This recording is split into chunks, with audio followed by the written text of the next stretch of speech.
मतलब confusing topic पे discuss करने वाले हैं जिसका नाम है टेंस। बहुत से बच्चों को इनमें प्रॉब्लम रहती है कौन सा टेंस कहाँ पर क्या यूज हो रहा है, और कई लोगों को होता है ना इसके टाइप्स में भी कंफ्यूजिंग रहती है। तो मैं आज सारे डाउट क्लियर करने वाली हूँ और इस वीडियो को देखने के बाद आपको दूसरी वीडियो देखने की जरूरत ही नहीं पड़ेगी। ठीक है, चलो स्टार्ट करते हैं। सबसे पहली बात आती है टेंस होते क्या है। तो टेंस होता है काल, समय। ठीक है, टेंस होता है काल। अब इजी वे में अपन पढ़ते चलेंगे। टेंस के होते हैं 3 टाइप्स। ठीक है, टेंस के 3 टाइप्स होते हैं, प्रेजेंट टेंस, पास्ट टेंस और फ्यूचर टेंस। ठीक है, प्रेजेंट का होता है वर्तमान, क्या हो गया?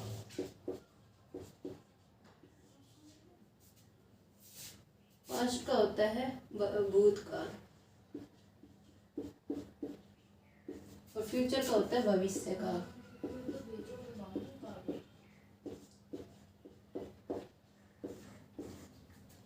ठीक है, ये 3 टाइप्स हो गए अपने टेंस के।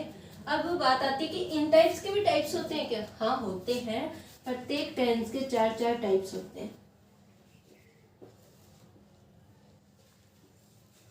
ठीक है, present, indefinite, present continuous, present perfect और लास्ट आता है प्रेजेंट परफेक्ट कंटिन्यूअस।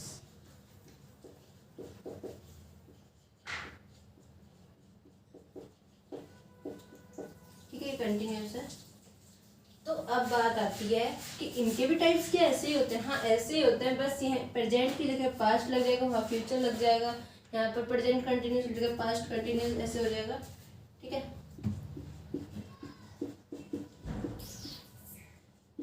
जल्दी जल्दी लिख देती हूँ, 1 मिनट।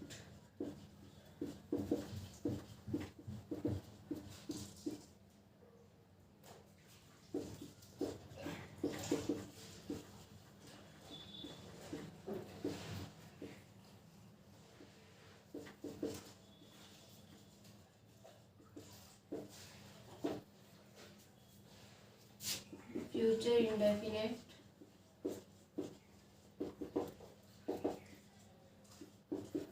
फ्यूचर कंटिन्यूअस,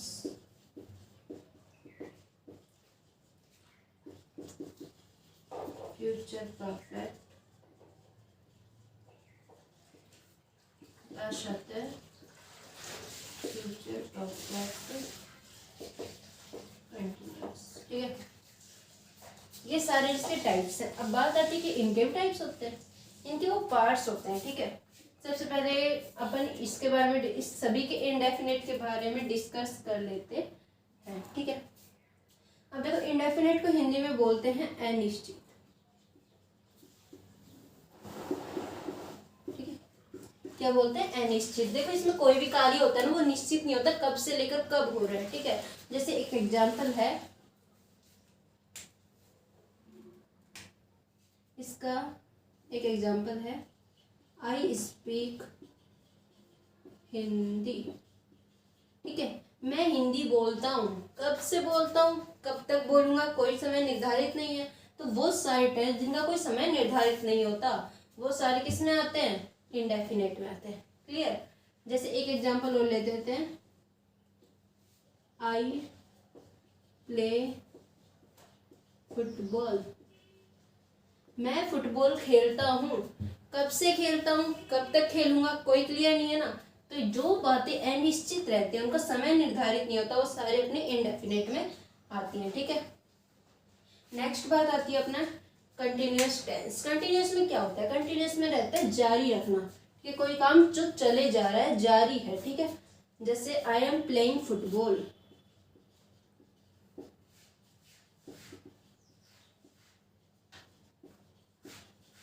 मैं फुटबॉल खेल रहा हूँ। ठीक है, मतलब चल रहा है उसका। ठीक है, ऐसे परफेक्ट जिसमें काम हो चुका होता है। ठीक है, एग्जाम्पल है जैसे मैं पिछले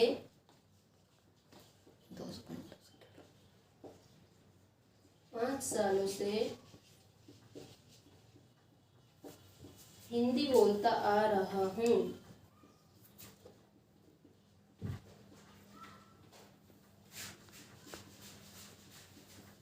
ठीक है, मतलब वो 5 साल से बोलता आ भी रहा है और आगे भी बोलेगा। जो काम मतलब चल भी रहा है और हो भी चुका है, वो काम सारे किस में आते हैं? अपने परफेक्ट कंटिन्यूस में। ये मैंने अभी प्रेजेंट नहीं बताया आपको, प्रेजेंट नहीं बताया, इनकी बात बताई। जैसे इंडेफिनेट का अनिश्चित, कंटिन्यूस जो जारी है काम, परफेक्ट जो हो चुका है और जो जारी भी है और हो भी चुका है, वो सारे किस में आते हैं? परफेक्ट कंटिन्यूस में। अब अपन सारों के प्रेजेंट इंडेफिनेट, पास्ट इंडेफिनेट और फ्यूचर इंडेफिनेट के एग्जांपल्स देखते हैं। तो अपन है ना, इनकी ये पढ़ने से पहले, ही टाइप्स पढ़ने से पहले अपन इसके बारे में कुछ मेन बातें जान लेते हैं, जो जानना बहुत जरूरी है, उनके बिना आप नहीं कर पाओ। ठीक है, जिससे है आई प्ले फुटबॉल। ठीक है, अपन को क्या जानना है कि सब्जेक्ट कौन सा है, ऑब्जेक्ट कौन सा और वर्ब कौन सी है। ठीक है, तो ये अपना हो जाता है सब्जेक्ट। ठीक है, ये अपनी हो जाती है वर्ब और ये अपने हो जाता है ऑब्जेक्ट। ठीक है, क्लियर? सब्जेक्ट करने वाला, वर्ब क्रिया, ऑब्जेक्ट कोई वस्तु। ठीक है, ये तीनों बात क्लियर हो जाएगी तो अपन को इस सारे टेंस में कोई भी दिक्कत नहीं आएगी। अब अपन सबसे पहले पढ़ेंगे प्रेजेंट इंडेफिनेट। अब सबसे पहले ना प्रेजेंट इंडेफिनेट के जो है मेन बातें पढ़ेंगे, उसके बाद कुछ इंपॉर्टेंट रूल्स है वो पढ़ेंगे। ठीक है, मिलते हैं नेक्स्ट। तो नेक्स्ट टॉपिक है अपना प्रेजेंट इंडेफिनेट। प्रेजेंट इंडेफिनेट में क्या क्या आता है देखते हैं। सबसे पहले अफर्मेटिव, नेगेटिव एंड थर्ड आता है इंटरोगेटिव।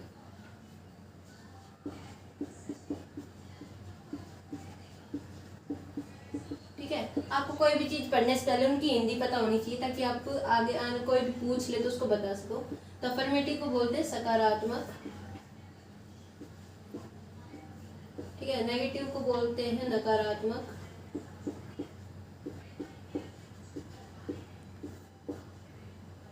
और इंटरोगेटिव को बोलते हैं प्रश्नवाचक।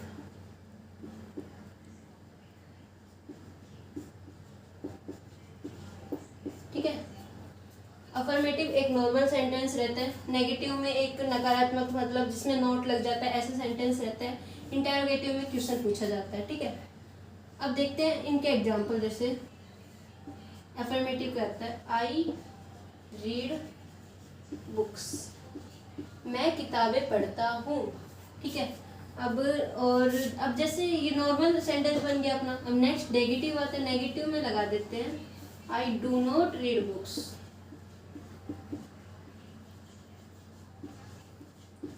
ठीक है, अब आप लोग पूछोगे डू नॉट कैसे लग गया? डू नॉट इसलिए लगा क्योंकि अपने प्रेजेंट इंडेफिनेट में होते हैं डू और डज। डू और डज हेल्पिंग वर्ब होती है। ठीक है, इन दोनों का यूज करना पड़ता है। डज तो अपना लगता है सिंगुलर के लिए। ठीक है, और डू अपना लगता है प्लूरल्स के लिए। अब सिंगुलर के लिए, सिंगुलर में जैसे ही, सी, इट। ठीक है, और प्लूरल में जैसे आई, मी, दे, आई, मी, रुको, आई, बी, दे, सब। ठीक है, तो ये सब आते हैं प्लूरल में। ये डज ये सिंगुलर में यूज होता है, डू होता है प्लूरल में यूज होता है। ठीक है, अब इंटरोगेटिव का सेंटेंस कैसे बनता है? जैसे डू आगे आ जाएगा और नोट हट जाएगा। डू आई रीड बुक्स, इसमें क्वेश्चन पूछता है। ठीक है, तो क्वेश्चन पूछेगा तो क्वेश्चन मार्क जरूर लगता है, तो इसका ध्यान रखना। इंटरोगेटिव सेंटेंस में क्वेश्चन मार्क लगेगा, नेगेटिव में अपना नोट लग जाता है और अफर्मेटिव अपना नॉर्मल सेंटेंस रहता है। ठीक है, अब इसके कुछ इंपॉर्टेंट रूल हैं वो पढ़ने वाले हैं। नेक्स्ट अपने आते हैं इंपॉर्टेंट रूल्स। इसके महत्वपूर्ण नियम क्या है वो आते हैं। कभी भी कोई वाक्य हु से प्रारंभ हो तो उसके साथ डू या डज का प्रयोग नहीं होता है। कोई भी वाक्य जैसे हु से स्टार्ट हो जाए तो उसमें डू या डज का प्रयोग नहीं होता है। ठीक है, इंटरोगेटिव में बताया है हु से स्टार्ट होने में वाले में डू या डज नहीं लगेगा। क्लियर रखना इस बात को। ठीक है, नेक्स्ट है अपना कभी भी वाक्य में डू या डज हेल्पिंग वर्ब के रूप में आए, हेल्पिंग वर्ब के रूप में यूज होता हो तो मेन वर्ब से एस या ईएस हट जाता है। ठीक है, मेन वर्ब से एस और ईएस कब हटेगा, जब डू और डज हेल्पिंग वर्ब के रूप में आएंगे तब। ठीक है, प्रेजेंट इंडेफिनिट कंप्लीट होता है, आते हैं अब पास्ट इंडेफिनिट में। नेक्स्ट अपना आता है पास्ट इंडेफिनिट। अब पास्ट इंडेफिनिट के अपन सबसे पहले रूल्स देख लेते हैं। तो देखो इसमें सबसे पहली बात याद क्या रखनी है, वर्ब की सेकेंड फॉर्म लगती है। ठीक है, क्या लगती है, वर्ब की सेकेंड फॉर्म लगती है, ये बात ध्यान रखोगे। जैसे ही स्पोक इंग्लिश, ठीक है, क्लियर। स्पोक, स्पीक की सेकंड फॉर्म है कि नहीं, तो यहाँ पर जिसमें भी वर्ब की सेकंड फॉर्म लग जाए वो पास्ट इंडेफिनिट अपना होता है। ठीक है, स्पीक की सेकंड फॉर्म है अपनी स्पोक, ये अपना ऑब्जेक्ट हो गया, ये अपना सब्जेक्ट हो गया। क्लियर यहाँ तक। नेक्स्ट अपना आता है नेगेटिव का sentence, She did not speak English.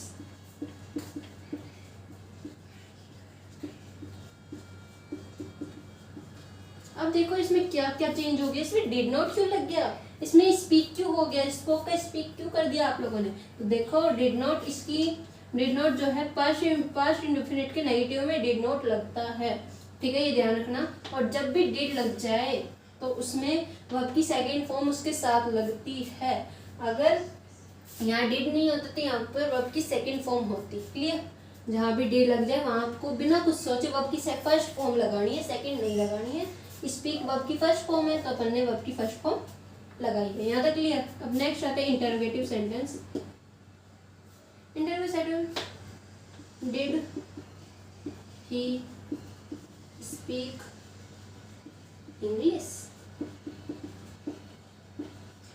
ठीक है, इसमें क्या हो गया, डिड आगे नोट अपना हट गया, डिड आ गया तो अपन ने स्पीक यूज किया। ये बात ध्यान रखना। मैंने इसमें क्या क्या बताया आपको, वर्ब की सेकंड फॉर्म लगती है, और वर्ब की सेकंड फॉर्म लगती है डिड के साथ। अगर कहीं भी डिड लग जाएगा तो वहां पर आपको वर्ब की फर्स्ट फॉर्म लगानी है, और जब भी डिड लग जाए तो वर्ब की फर्स्ट फॉर्म लगानी है, जैसे अपन ने डिड के साथ स्पीक लगा दिया। क्लियर हो गया यहाँ तक। अब इसका एक छोटा सा इंपॉर्टेंट रूल्स है जो अपन ने प्रेजेंट इंडेफिनिट में भी पढ़ा था, वही है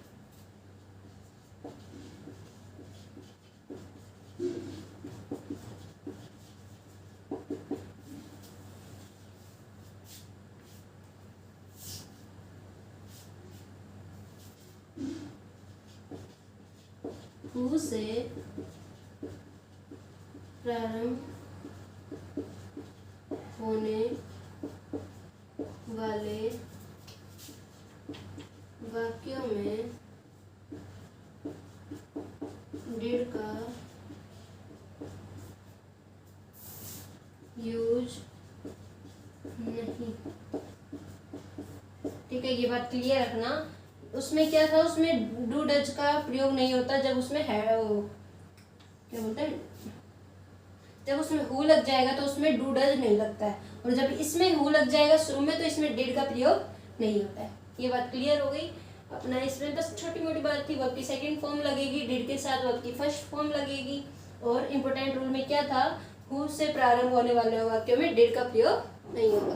क्लियर, यहाँ तक। मिलते हैं फ्यूचर इंडेफिनिट। नेक्स्ट अपना आता है फ्यूचर इंडेफिनिट। फ्यूचर इंडेफिनिट में भी अपने वही पार्ट्स हैं, अफर्मेटिव, नेगेटिव एंड इंटरोगेटिव। ठीक है, देखो जैसे एग्जाम्पल, इसमें वर्ब की फर्स्ट फॉर्म लगेगी। ठीक है, वर्ब की फर्स्ट फॉर्म लगेगी। एग्जाम्पल जैसे ले लेते हैं, यू विल स्पीक हिंदी। ठीक है, क्या आप हिंदी बोलते थे। देखो यू विल लगता है, देखो सेल का अब काम खत्म ही हो सकता है लगभग, आपको हर जगह ज्यादातर विल लिखा मिलेगा, और विल के साथ आपको वर्ब की फर्स्ट फॉर्म लगानी है। ठीक है, इसमें नॉर्मल सेंटेंस बन जाएगा, you will not speak English, you not speak Hindi, sorry. ठीक है, you will not speak Hindi. ठीक है, इसमें सिर्फ नोट लग गया, कोई और बाकी कुछ चेंज नहीं किया मैंने। इंटरोगेटिव में आता है, विल यू स्पीक